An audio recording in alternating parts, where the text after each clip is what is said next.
I love empowering people. I feel sexy. My name is Prince of Persia, I'm a drag king and my pronouns are he and they. Drag has helped me present a masculine side. If you're a woman and you have a masculine side, there is nothing wrong with that at all. I love the fact that I scare people and I discuss people as, that's not a real man. It's like, good, I'm actively challenging the world. It's my body, it's my rules. Today I'm going to see my friend Ali. I'm putting together what I call the go-to Prince look. Dark blue shirt, these trousers, bow tie and braces.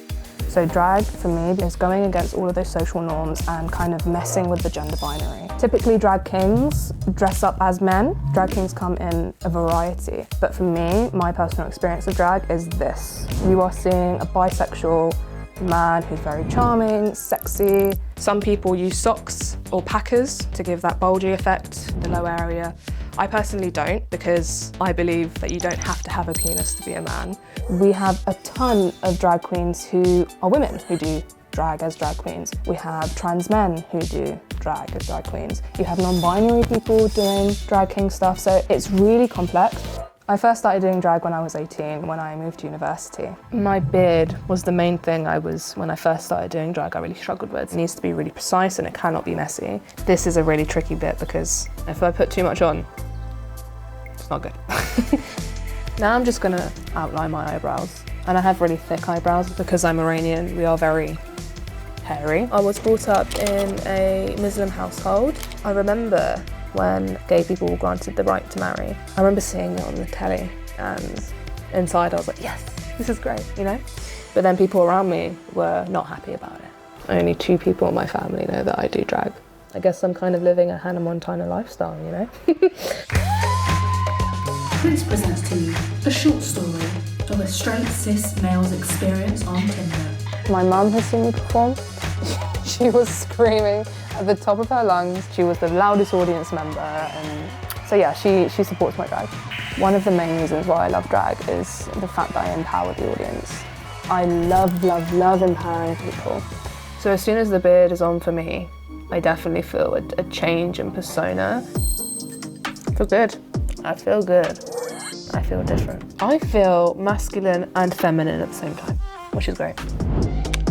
So here I am, transformed into Prince, and I'm about to go and meet my drag parent, who I haven't seen in a while. A drag parent is someone who teaches the basics of drag. It's essentially your guardian angel of drag. I've noticed that I haven't really seen Ali do a drag gig in quite a long time. I think over a year ago now. So I hope to talk to Ali about that. I know friends that have got sick and tired of having to justify themselves over and over again to people, justifying the fact that their drag is valid.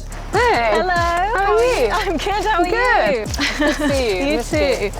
I've noticed that I haven't seen you do much drag recently. It's really difficult as a person in a minority group, like a queer person, to be able to talk about issues within that group, because you never want to cast aspersions on, first of all, your own community, but also a group that's already struggling to be seen as a legitimate group. But there was a minority of people who would see a drag king or would see, you know, a drag queen who is not a cis gay man and would be very, very confused. And I'm sure I will go back to it one day, but for now I needed that space, I think. I just want to take a moment to reflect how far we've come. So far. So fast. I mean, I know this is ridiculous. I didn't know what drag kings existed before I met you. And look at me now, you know? Professional drag king, it's insane. A lot of people have told me not to do this, don't do that. I'm gonna do it anyway. As long as it's not hurting anyone, do what makes you happy. I literally live by that. Being non-binary affect your life. It's a struggle. I've made millions eating crab online. I got very emotional about seeing the accessibility for the first time. I've been doing free haircuts for the homeless. What's the highest you've ever jumped from? Do you know how hard these are to get in adults? I couldn't hold a handbag. Why? What's stopping you? I'm in the bug business. I've made $30,000 selling feet pics. I'm less likely to get stopped and searched. I wish that I could feel that comfortability